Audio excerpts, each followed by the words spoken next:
Welcome to the Untangling Web3 podcast. Today, we're thrilled to have Colin Fitzpatrick on the show for the second time.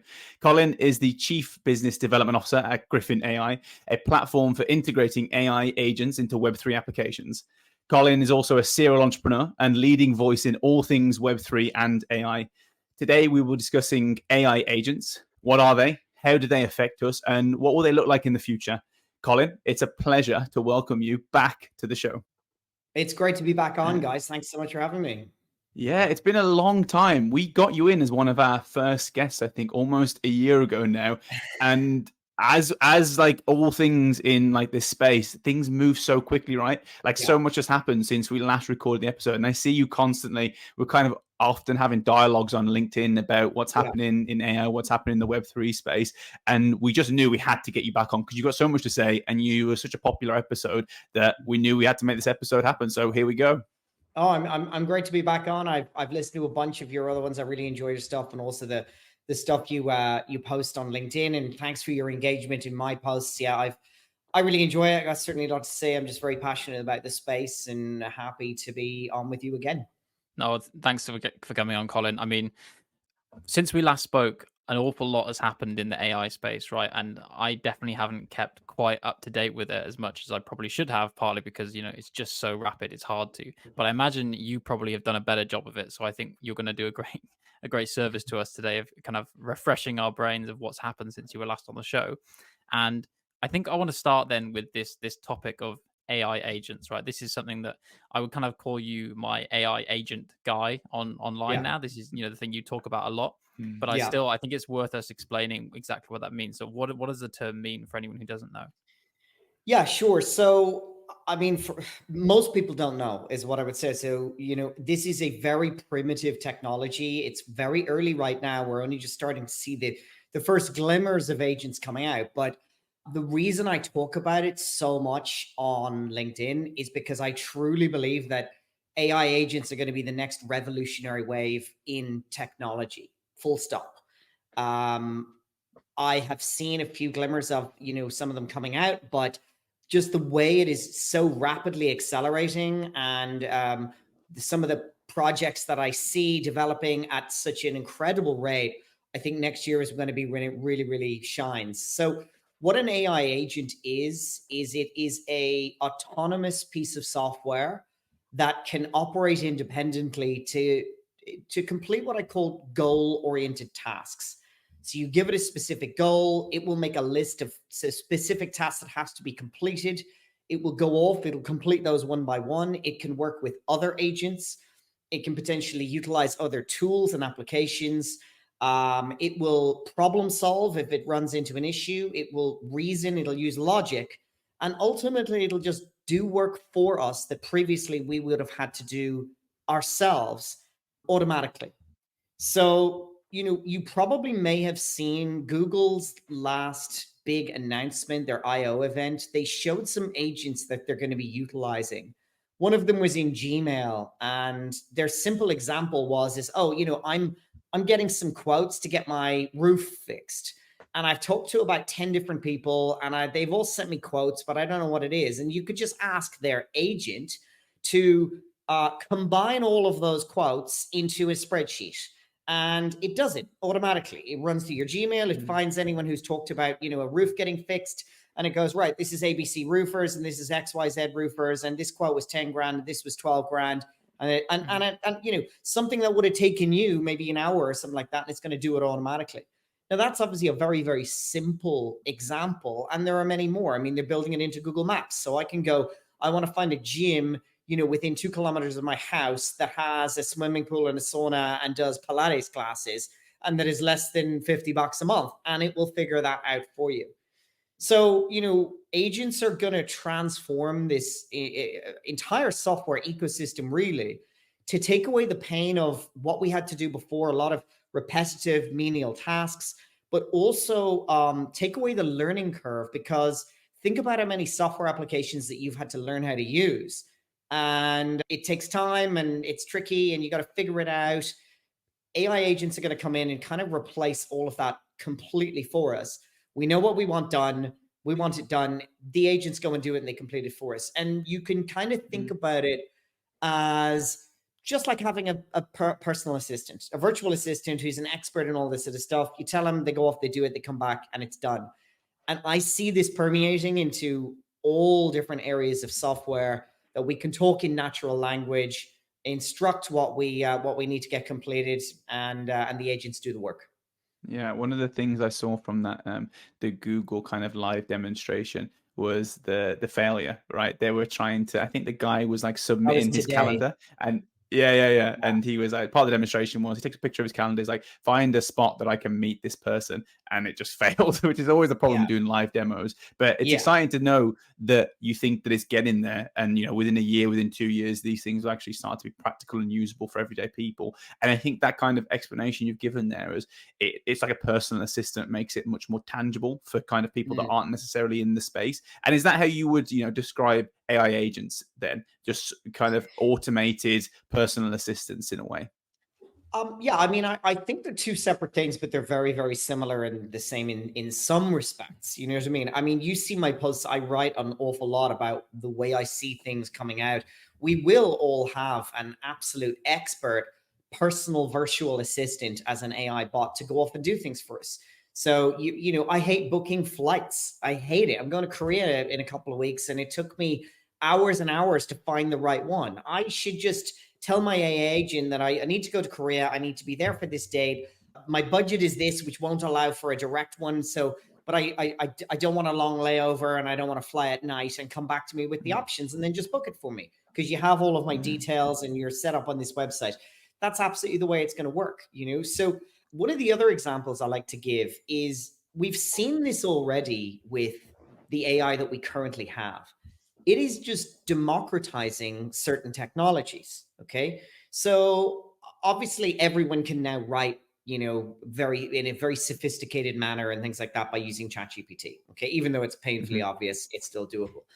But think about this. If I wanted to create a poster for a party I'm throwing, and I want it to be an incredible scene with space in the background and a boat and a crowd and a DJ and Colin's birthday and all that sort of stuff, I would previously have to be very skilled in Photoshop and probably take many, many hours to do that.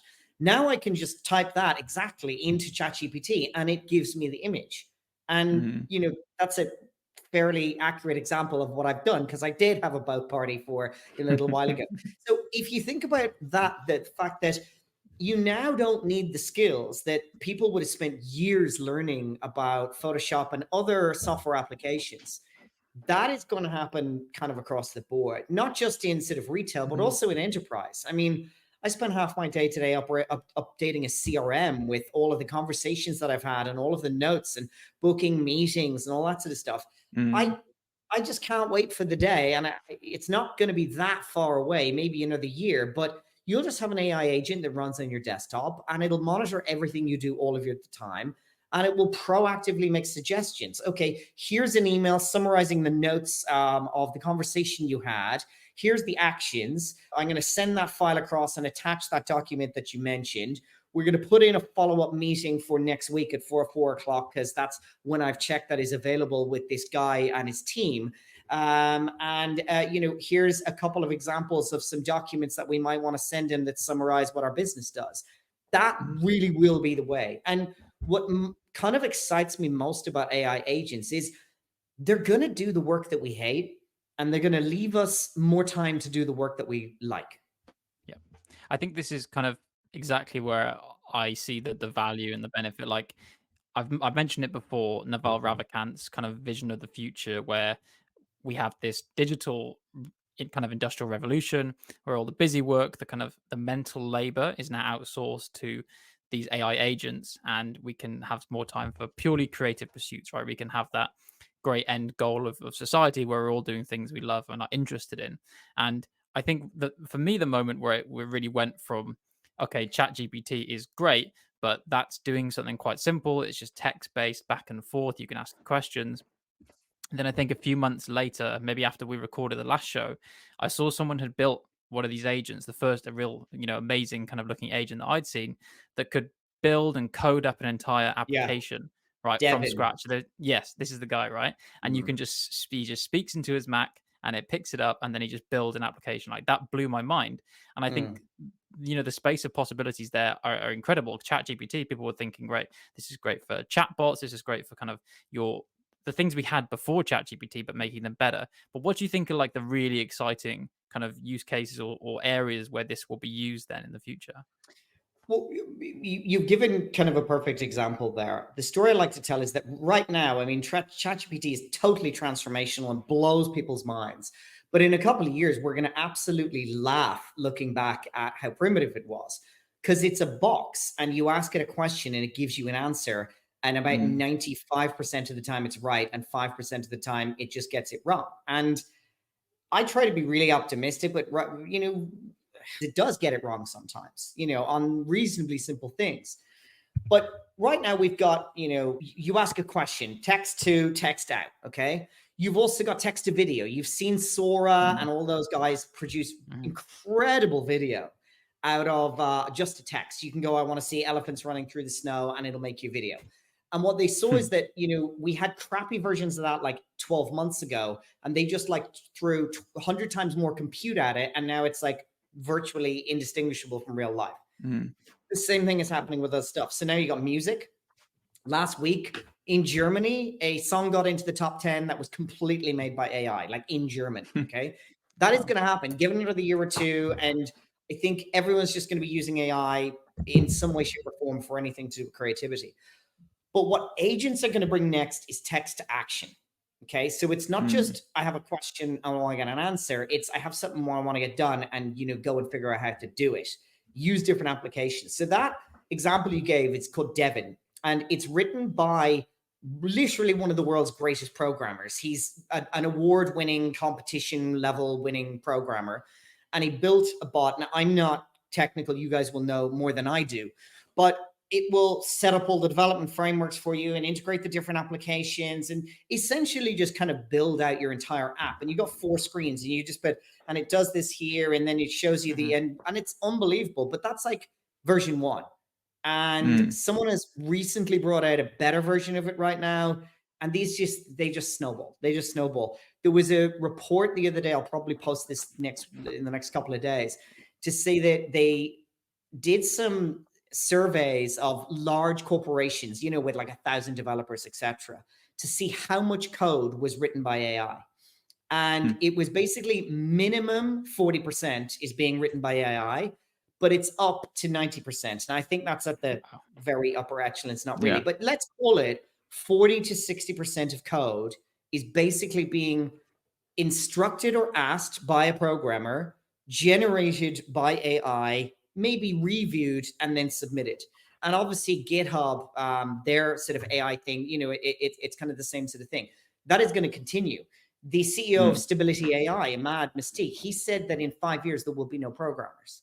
Now, I don't know how accurate that is. I think, that's up for debate and things like that. But it will go the same way across many other areas. And, I'm just excited about, the one I really love is this company called Open Interpreter. And they have this product called the 01 Lite. And it's a little physical device, looks like a PowerPoint clicker or something like that. And you just click a button and you talk into it. And in natural language, you ask for what you want done. And it has an agent that runs on your desktop, like on your Mac. And you can teach it to do things. So you can go into my Slack, send a message to Alec, tell him I'm going to be, late for the meeting tomorrow, and we need to push it back, and update the calendar invite, and then send him that document that I saved on my desktop yesterday, but not the one that is, called, expense report. And it figures out how to do this. Another interesting point is that OpenAI recently bought a company who their specialization is literally doing that. They control your screen and they operate things. So there's no doubt that this stuff is coming. There's many others kind of working on it. And what's most exciting to me is that the individual open source community is doing stuff that the big giants haven't even done. And, when you see, you just look at the trend line and where it's going. You see how much compute is going at this. You see how much it's accelerating and how big the data centers are getting. You see how fast these things are accelerating, it's only going one way, in my opinion. And that's why I like to talk about it, because I like to put my predictions out there. There's so many things that I want to kind of follow up on in that. The first one is the idea of replacing programmers, software developers. Like, we talk about this a lot in our circles. I've got a lot of software developer friends. I sometimes don't do it so much anymore, but try to stay with the software development. I think maybe people outside the space kind of think, okay, well, programming, it's a language, right? And ChatGPT is great at languages. So why can't it be as simple to just create software in this programming languages? Is it not just like English to Spanish, English to Python, that kind of stuff? And there's a few reasons why I don't think it's gonna. I use Copilot right now, which is the kind of one of the best ways to use AI to program. And it does very mundane, routine things very well, because it's just copy paste effectively. Do this, and it effectively just kind of works out what action you're trying to get from the English, and then we'll say, okay, let me just copy paste this from somewhere else. But when you start to get into the nuance of, say, connecting different applications, you actually are trying to create something novel, which is no longer a copy paste. You can't really have nuance in programming language. With English, Spanish, all these languages, that's very easy to do, because I can say the same thing in 100 different ways and the point kind of gets across. But when it comes to programming, it's a bit more defined and programmatic, right? So you can't really have that nuance. But then again, the rate of change of these things is so quick that it's almost impossible to predict what this will look like in 5 years' time. Right now, I don't think it's going to get rid of programmers. I think it will kind of get rid of junior programmers. Like, it'll do a lot of heavy lifting, maybe, and one person can do the job of 10. It's not going to get rid of everyone. That's the one thing I want to say. And so many other things you talked about. The other big thing I want to touch on is this idea of text to action. And everyone gets ChatGPT right now. You're in this box, you're in this environment. I say something, it says something back. I then do something with it outside. And it kind of shows how short our attention spans are, that's kind of boring now, even though, like we're saying, it's getting so good, so much more dialed compared with 2 years ago. That stuff is boring. And more, what we want to see is, I tell you to do something. Like, what's the post you shared earlier on LinkedIn? It's like, go create a new version of TikTok or something like this. And I want you to optimize it. And like, that stuff is mind blowing. Just telling it to go create an entire website or entire application. But there's so many kind of boundaries or barriers right now that are outside just the remit of AI developers. Like, as soon as you get into that world, you need to start to have identity. You need to start to be able to transact with payment systems. Like, what do you think of this text to action? Do you think it's going to happen? But what needs to develop to actually get to that stage where it can say, I prompt, go create a new social media platform, and it does it? Well, okay, couple of things. So I don't know whether you saw it, but there was a really interesting one just a couple of weeks ago where it's a website, and you go to the website and you tell it what website you want to see, and it creates it immediately on the fly. So you can be the most, think of the most obscure things in your mind and tell it, and it'll create a website. You know what I mean? So the fact that it could just do that on the fly, and they look like, decent websites. You can go, oh, I want a website about space trains or something like that, and bang, you've got an amazing space train website, something that never existed before. So you can do that. Look, I agree with you. I don't think it's just going to replace programmers. I think it's going to push them up the value chain. They become architects and things like that. And I'll give you an example. I said it to a guy I know about who's an accountant. And he said to me, he goes, some people think AI is going to replace accountants. And he goes, if you think that, then you don't understand what accountants actually do, because doing the actual numbers is about 10% of our job. The rest of it is dealing with the clients and getting the, and all this sort of stuff. So again, it'll do the mundane stuff and it'll leave us to do that. But when anything boring, mundane, repetitive, that is easily replicable will get done by agents and things like that. So kind of like you said, which will free us up with more time to figure it out. But eventually, right now you can go make the game Snake, and it'll build the game Snake in 5 seconds, and it'll run, and you can do that. And a calculator app, it will continue to build. But when you follow these guys in OpenAI and Leopold Aschenberger and stuff like that, they talk about AI, AGI is like 3 to 5 years away, and at that stage it will be able to. And then we won't even need software, because we'll just ask for what we want and it'll do everything on the fly. So we won't need to build anything. So that's kind of crazy.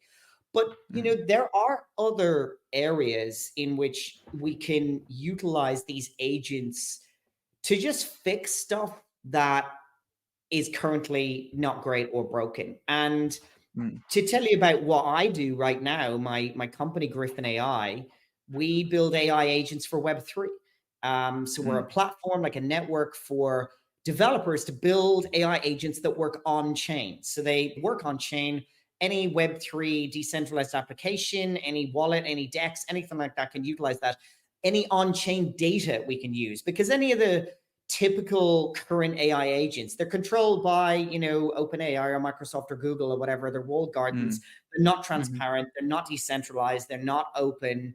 That's basically what we're creating. So we give these agents, number one, an identity. So, they have their own identity. But number two, a rating and reputation framework. Because when in the future we see an area where AI agents are going to be everywhere, they're going to be transacting all over the place with each other, with our data, with our money, we need a way that we know that we can trust them. And that's basically what we built. So what I think is really cool about it is, as you guys know, in the area of Web3, there's a lot still broken. The user experience, the user interface is still pretty terrible.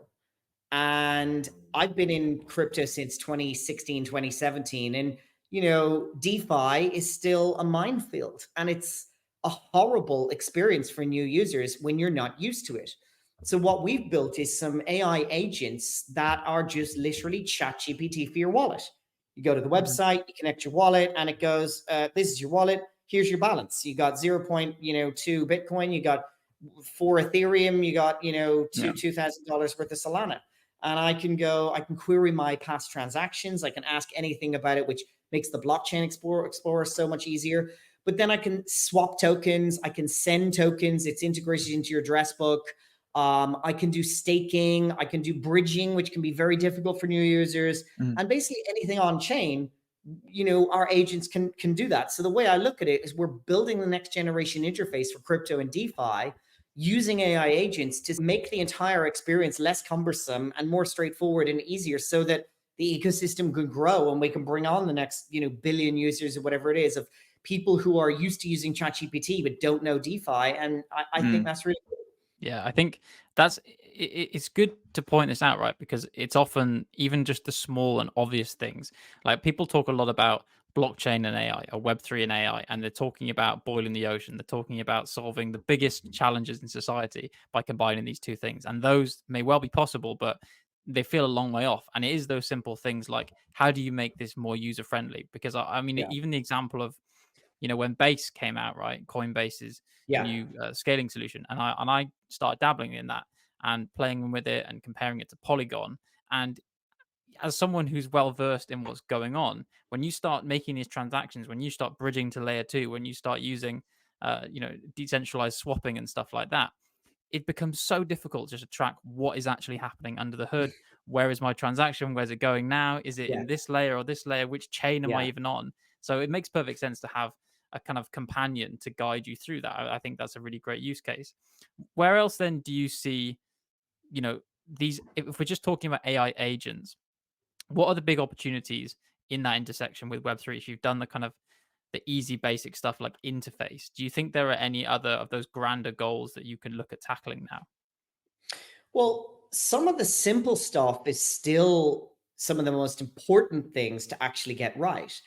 Things like the overall user experience. Right now when we're using software applications, we're on our own. It's just, you have to figure something out, or you're Googling it, or maybe you're chatting to one of those crappy chatbots that points you to a URL, but those days are over. Now, I mean, in the future, every application and every website will have an AI chatbot, and it'll be an agent, a smart one that actually understands your problem and then can walk you through the solution to it. So, things like customer onboarding. I mean, how often do you have to go in and fill in a million forms and things like that? What that should be is a conversation. So an avatar will pop up and it'll go, what's your name and what's your address and your email, and you'll just talk to it, because isn't a conversation, whether it's a human or not, a much easier way to do things than sort of typing and things like that? And it'll pull in your data, because it'll you'll have all your data securely but easily shareable and things like that. And then you got ZK proofs and all that sort of stuff. So I think that could be cool, but also education, it's, again, having to skill up on something, just having a sort of AI agent to be able to walk you through that, the entire customer journey, making sure that when you're trying to onboard a client that they don't drop off halfway through and forget about it. We've got someone to bring you through and help you understand what it is that you're trying to get out of this, onboarding application, whatever it is, and bring you through that. It will just be like having a personal guide all the way through, and like a 5-star service. If you were signing up to something that it was extremely luxurious and you got a one-to-one person to help you do it, that will be the norm going forward. Yeah, I do get that. I think one of the other things that I want to double click on, you're talking about digital identity tied to the AI agents, right? And that's something that you're doing at Griffin AI. I've seen like a kind of, I mean, most people, when they think of digital identity, they tend to think of humans, your passports in the digital age, effectively that, right? And more we're seeing the conversation go to, okay, well, if AI agents are becoming more autonomous and have more agency and IoT devices in the same sense, do they need identities to kind of interact in these decentralized open worlds, right? So how does that actually work at Griffin AI? Could you kind of describe like what those digital identities look like? Are they unique to an individual's specific AI agent? And like what kind of barriers do they allow you to kind of transcend? Yeah, it's good. That's a complicated question. Ultimately, every agent that is created, you have to purchase or acquire a digital identity, which is Griffin ID. And that holds everything that is needed to be able to, understand and identify that agent and what it does, and to make sure that it is doing what it's supposed to be doing, that is transparent. Because here's the thing, just like AI with deepfakes and stuff like that, people can create AI agents that are nefarious and do bad things. So we need to make sure that's not happening. So they need to be proven that they're able to transact and help customers in the way that we want. And after they've done, many of them, they build a reputation. But also they can interact with your identity. So the way I would see it, and I'm kind of amazed that no one's really done this. How many times do you go to a new website and you have to fill in, 25 pieces of information, your date of birth and your passport and this, that, and the other, and your address? I really don't understand why someone hasn't created one that we can log into. It has all your information. And when you go to a new website, you connect with this and you grant permission for what data you're going to give it. And then that can have expiry dates and things like that. Because look, we all know that over the past 5 years or so, the entire ecosystem has made mistakes with the likes of Facebook, and everyone's been giving away their data, and Cambridge Analytica and all this sort of stuff. And, if the product is free, we are the product and we're being monetized.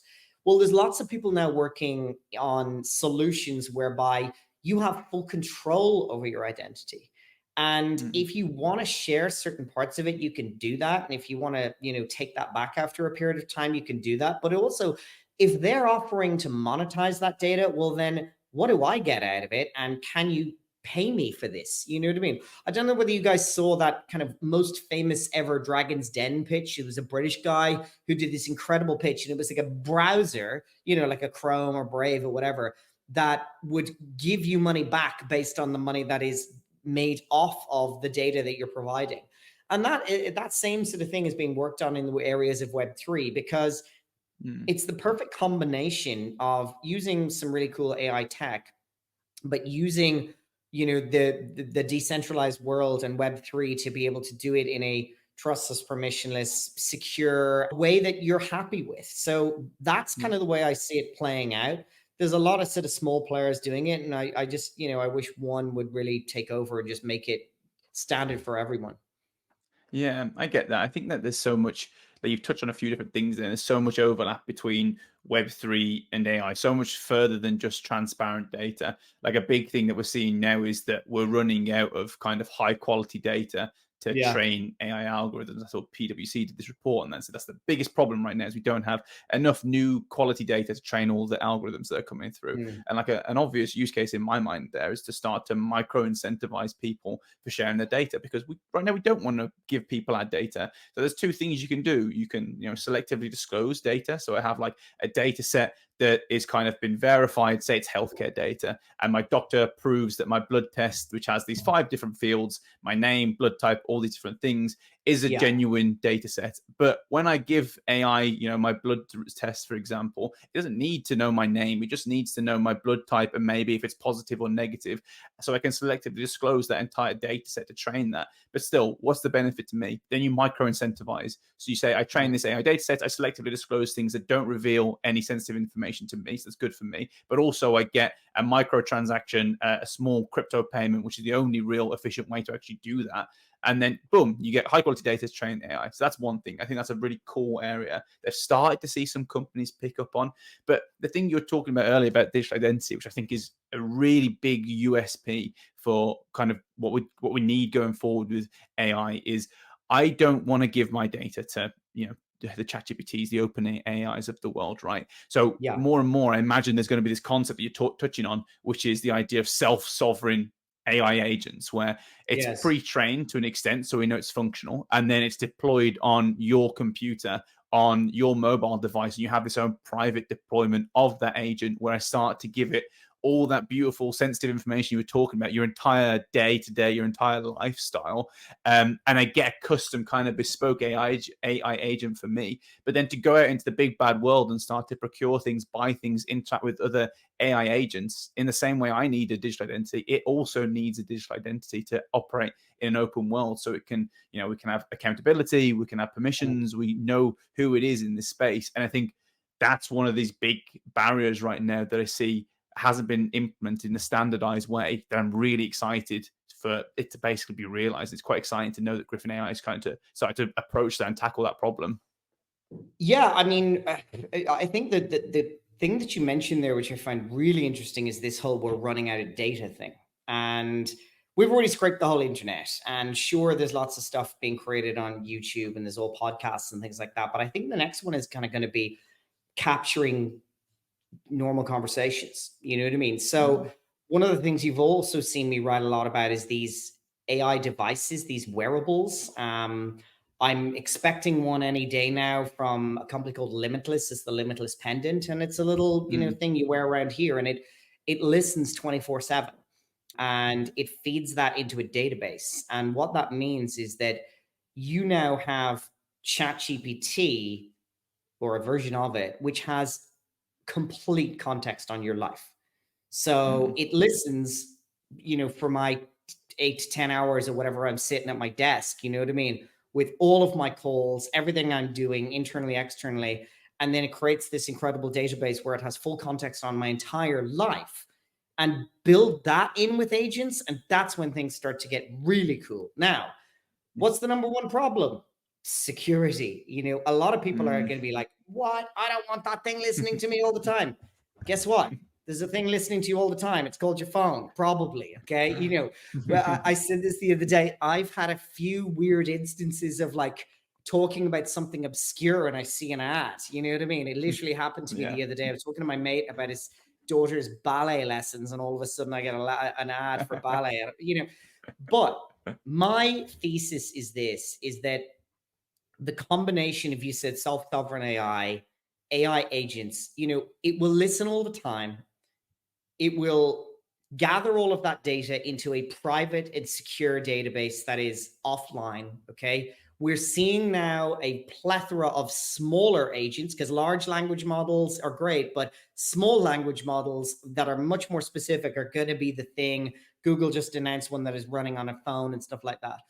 And it will be able to decide on your behalf, or with your help, what data is sensitive that should be deleted, your conversation with your wife or your best mate down the pub or whatever it is. And then it'll figure out what should be included into the database that is useful for you in your job, all your customer calls, all your partner conversations, all that sort of stuff. And then maybe it will make a decision as to what data might be useful to send off to XYZ company that can be monetized, that you can make money back off it. And if that is done across millions of people, that to me is a really interesting way of really growing things out. Plus, you've got, Twitter is great for the up-to-date data, but, imagine having, millions of conversations of everything that's going around in the world, proper sentiment about what people are talking about, politics, whatever it is. That to me is a really, really cool thing that I'm kind of excited to see as well. Yeah, that's a really good point about the fact that we have already ushered in this age of tacit monitoring, right? Whether we like it or not. Whenever you ask someone, well, you're happy with Siri, and you go, well, yeah, Siri is not listening all the time. It's like, well, how does it know when you're talking? That's the question you ask. Right? People have this kind of mind blown moment. And yeah, I think it's perfectly valid. People have opted in to that lifestyle. People will definitely opt in to having these kind of all the time monitoring systems if they're going to provide you with these great benefits, like the idea of the AI also, as you said, analyzing what's useful for you in different parts of your life in different personas. That's a really interesting concept I actually hadn't come across before. And you mentioned that, one of the we talked about moving from just kind of text to text and now text to action with agents. And the other big shift is seeing these physical agents, right? These kind of bridging the physical and digital world, like the humane AI pin right now. And that one didn't go down too well.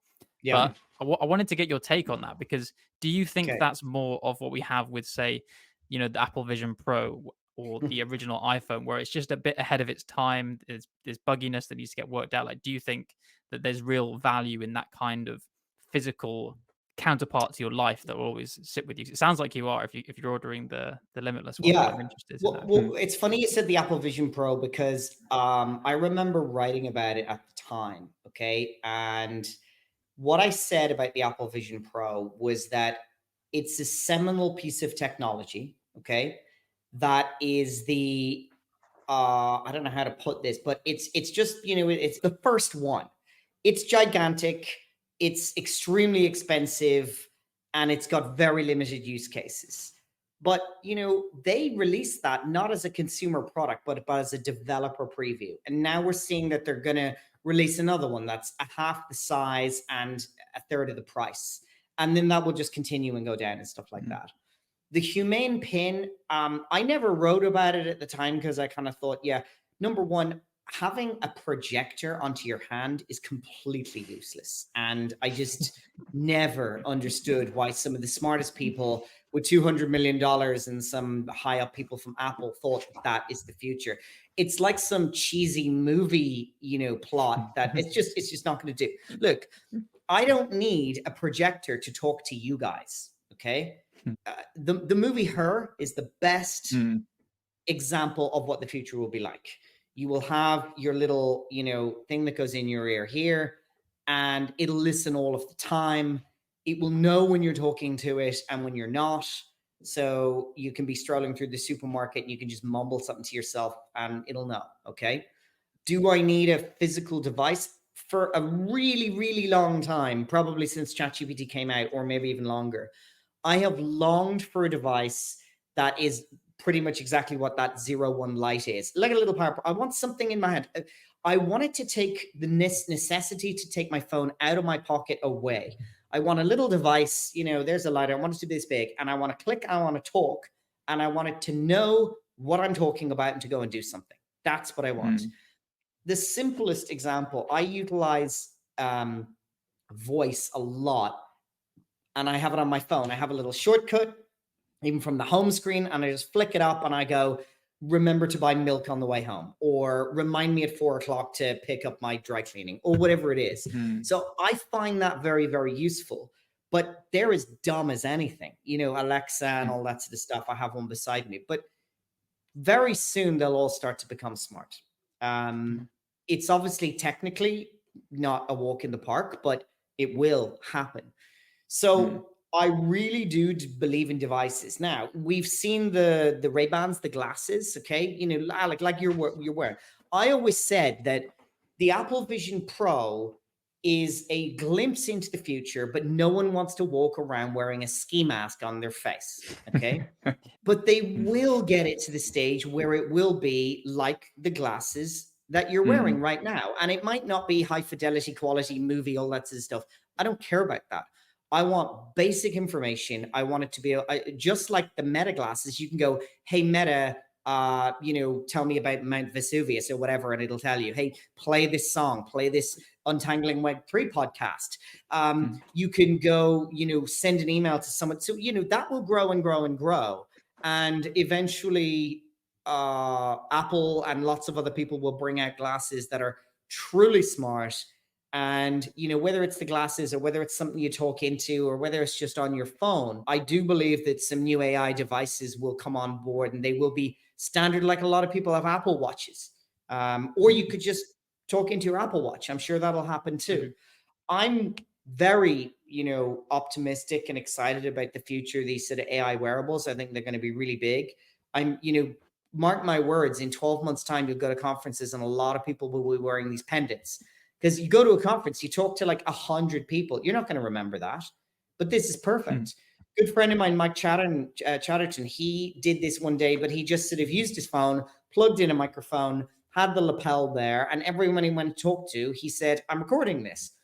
And he recorded for the entire day, 8-10 hours, brought it home, transcribed the whole thing, loaded it into ChatGPT, and he said he was amazed at how good a job it did. It remembered everyone's name, what they do, what we talked about, what the actions were, what the synergies are between our companies, and then it produces a big list and things like that. That will then become standard normal, but it'll go and actually do the activities, send the emails, do the follow-ups, put the things in, set up meetings. And that's the future I'm looking forward to. Yeah, I think it's so many interesting things there, because I think what you're getting at is that yes, this is definitely the future, and I 100% agree with you. But we are. I saw a description of it, I think, of where we are with the Vision Pro, and probably the same with AI wearables. Is almost when the iPhone only had the app to drink the milk, right? And everyone loved it and thought it was funny, and it had novelty, but it wasn't like completely that useful yet, right? And we're just at that point, I think, where the basic capabilities are there. Not all the kind of the use cases are being built in, like the Vision Pro shipped with very few apps. The Humane pin didn't have, you know, it had some strange decisions, let's say, as you said, right? But this is part of the iterative process, and I 100% agree. I think a lot of this is to do with how much capability can you get while divorcing yourself from your mobile phone, because we're so used to having our mobile phone to answer all our problems. You can use ChatGPT on your phone to answer your problems now, but people don't want that. They want it to be in this much more lightweight, minimalistic wearable form. So I 100% agree that that's kind of where things are going. I've always talked about how I just see voice as the future of AI, because we always choose to talk to each other whenever possible. I mean, we chat on WhatsApp and blah blah blah, and that's you know good. But if opportune, when we're in the same room, we're going to talk to each other. It's just the best way to communicate. So, you know, when we have an ability to talk to an AI or someone else, you can just speak out loud and it'll know and it'll go and do those sort of things. The Apple Vision Pro, I think the article I wrote at the time, I ended it by going, you know, yes, this is the future, but we're just at the brick-sized mobile phone stage of things. So remember, you guys are a lot younger than me, but I remember mobile phones that were like giant, like a big brick thing, okay? And you know, that it was like my dad would be like, I will never have one of those. You look like an idiot walking down the street. And a few years later, he's inseparable with his mobile phone, you know, and that's even before smartphones came in. So we are just at that stage where they're big, clunky, you know, they need a monster amount of processing power to do all that cool stuff that they do, such as cinematic vision and, you know, looking somewhere and clicking. But, you know, we don't necessarily need all that. A scaled down version that does the important bits. And then over time, as the technology increases and it gets, but we get better use cases, that will grow into various other devices, be it the glasses, be it the watch, be it this sort of thing you talk into. And that's, you know, that to me is how I see it going. I think it makes sense that you kind of, to take like a bit of Jeff Bezos' advice for Amazon, he was like, it's really hard to work out what people are going to want in 10, 20 years time. It's impossible to keep up with the technology and the wants culturally. So his whole mandate with Amazon is what they will always definitely want is cheaper and more convenient. Yep. And he's like, that is Amazon's whole goal, is to make our service as cheap as possible and as convenient as possible. And I think AI wearables and AI generally, that just focuses on those things. How convenient can you make it? And how cheap can you make it? Especially when you talk about the things like democratizing, lowering the barrier to entry to programming, software, application, all that kind of stuff. That is definitely going to have a core place in the future, regardless of everything that happens around it. So I think what you're saying makes sense. Voice, where I don't have to get my phone out. I am so on board with that, where it's just a wearable device. We could start to go down the route. I know last time what we talked about was the Neuralink. I imagine that's the most convenient possible device, maybe, if we imagine that in 10 years' time. That's another one entirely, but yes. Yeah. It's very funny. Which is just crazy. Like, to even like start to talk about that. Do you remember the little orange one, the Rabbit R1, which I thought was really cool, but apparently it was slow and clunky and not great. But then people realized, hang on, this is just an Android app that could be on your phone. You know what I mean? We could use it with these headphones, and that's absolutely coming.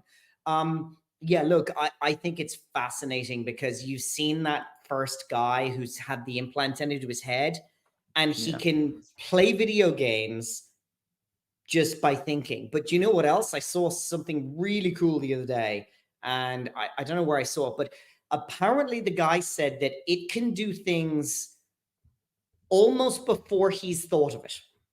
Okay.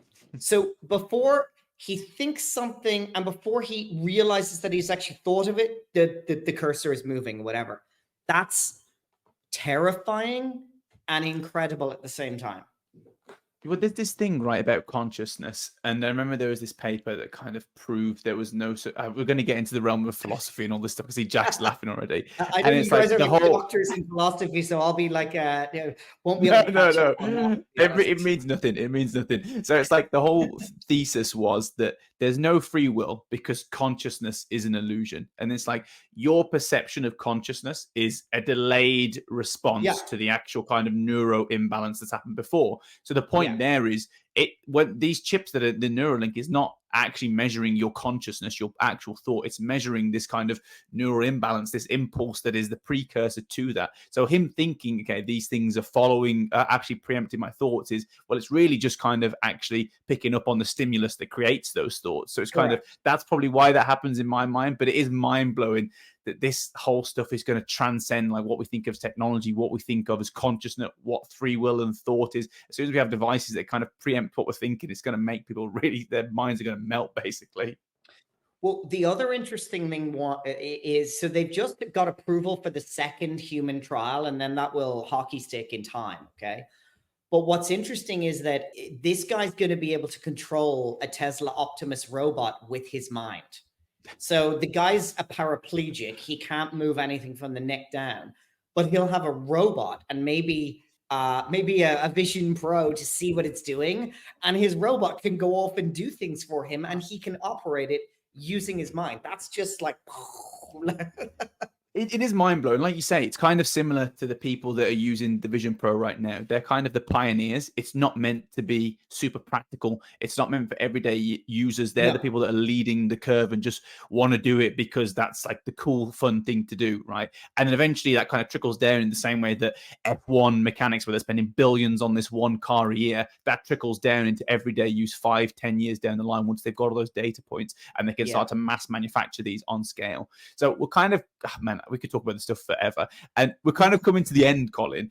Outside of AI, wearables, is there anything else that you think really fits into this whole piece that really excites you? So I'll tell you the last one. Not that it excites me, but that it fascinates me. And did you guys see Friend.com from Avi Schiffman? There is a guy who I've been following for a really long time. I found out about him really early on. And he was building what I was hoping to be this pendant that is always on, that is always listening, that can, you know, aid in your productivity. But he released it a couple of weeks ago, and he raised $2.7 million for his pre-seed, but he spent 1.8 million of that on the domain friend.com. And when he released it, it's the funniest, weirdest video. I wrote kind of a critical review of it, which I don't do very often, but it's the new age Tamagotchi. That's what it is. It's basically, it listens all the time and it pings things up. Oh, how is your burrito? And you're really getting creamed in this video game that you're playing. Or, how's the view from the top of the mountain you've just hiked to and stuff like that. Now, we've all seen this whole AI girlfriends with replica and all of that sort of stuff. And I've seen a few a couple of different things. Number one was people are going, oh, I have to divorce from this thing. It's freaking me out and getting addicted. Other people are saying that their replica has genuinely helped them get off the couch, go out, touch some grass, talk to some humans, talk to some girls, whatever it is. And my optimistic hope for the future of these AI friends, AI girlfriends, is that they can be like a life coach, like a therapist, whatever it is, to actually encourage you to be a better person and not, just be addicted to this weird technology. But Avi Schiffman got a lot of pushback. He got like completely ripped apart online. But he's like, I don't care. I generated a whole lot of things. He goes, you guys don't get where this is going. The guy's a Harvard dropout. He's like super young. He's like 22. He goes, you guys do not understand where this is going. There's a very significant amount of the population that is going to want a digital friend.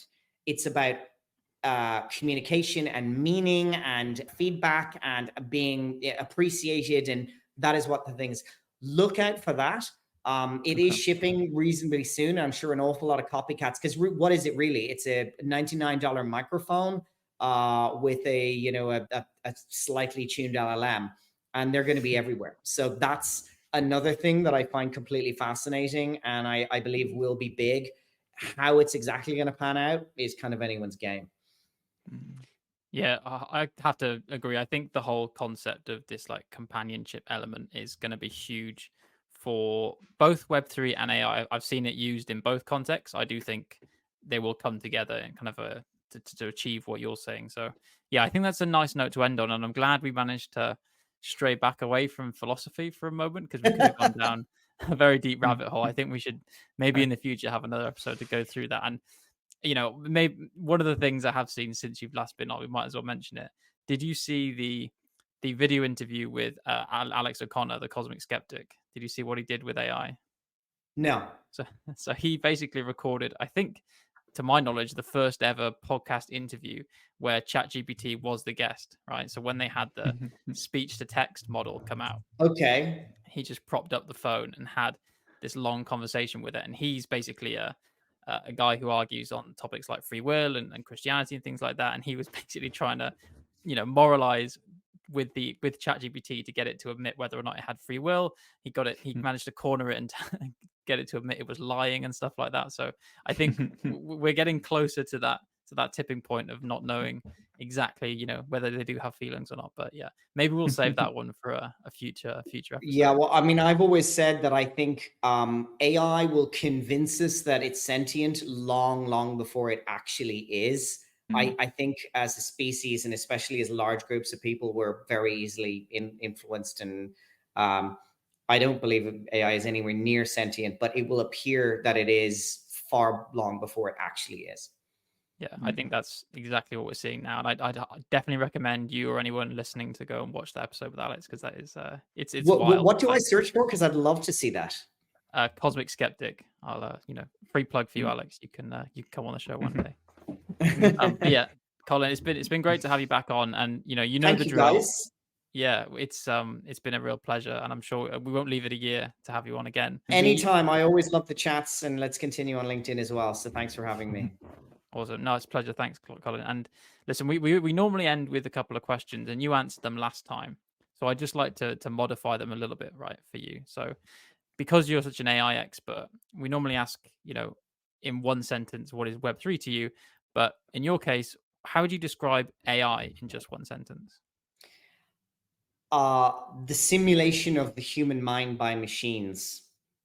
That's kind of Beautiful. really what I think it is, because forever we've had to learn how to talk to computers so that they understand us. Those days are over. Now, I mean, what is a large language model? It thinks like a human. And you might have seen Eric Schmidt talking about how he goes, AI will make mistakes in the same way that humans do. We've really modeled the brain, but just made it an awful lot bigger. And the fact that we can talk to it and it understands us, and believe me, it's going to understand us better than, your friends or your mother or your wife or whatever. It really will. And that goes back into that other philosophical conversation, which we'll avoid. But yeah, it is. AI is computers are going to be like people. And I think I probably said this to you last time as well. Customer service is going to be AI into the future. Any talking to brands is going to be AI. Right now, if your wife or your mother or whatever called up a thing and you're talking to an AI on the other end, it'd be a bit weird and you'd be a bit freaked out about it. 2-3 years time, that'd just be completely normal. And in certain cases, we're just going to prefer talking to AI. You guys had Aragorn on the podcast a little while ago. He's the master at talking about this. He says within less than 10 years, we won't even want to talk to human doctors. No, I don't want to talk to him. He could be hungover. He could make mistakes. I want the AI. Yeah. He's brilliant. Like, every other sentence that guy says is like the best kind of punchline ever, or the best kind of like the perfect bite. Like, he is so clippable, it's perfect. Like, every sentence is some kind of hype statement, has some hyperbole. I absolutely loved it. There was He's a a point in legend. that He's a good podcast where friend. I think he had to answer the door for something, and he kind of just kept going and like answered the door, came back, didn't break stride, and then just delivered some punchline. It was just mastery. It was quite fun. But I think, like, Colin, it's such a cool point, and I think that's why we're going to try and get you on again, because this space is advancing so quickly. And I think Yeah. the point you made about AI is going to kind of mimic humanity or intelligence, or kind of this AGI before the point it actually gets there. When the world is, again, to get philosophical, when the world is like our world is based on perception, like perception is king, right? And if it's kind of mimicking humanity and human thought to the point that we can't really distinguish between the two anymore, at what point is it not that? You know what I mean? But I think, like, this is a technology, but it's making us think more and more about what it is to be human, which is a good thing. I think it makes you more considerate, more conscious, more ethical, because you're like, what is it to be human, and what is it to be a good human, all these kind of things. But we'll end on that bombshell, I hope, before we go down that rabbit hole. Thank you, guys. Colin, thanks for coming on. It's like the second time, but it's absolutely always a pleasure. We'll It's always a 100% get pleasure. you on Always have a again. great conversation. I can't wait till next time. And thank you to those listening, wherever you may be, and join us next time to untangle a little more of Web3.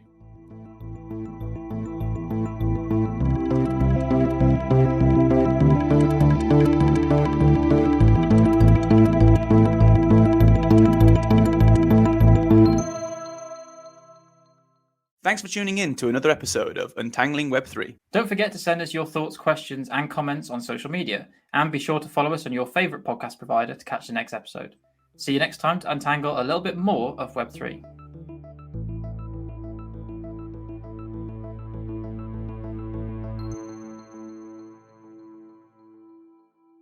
The views we express here are our own and do not reflect the views of our employers.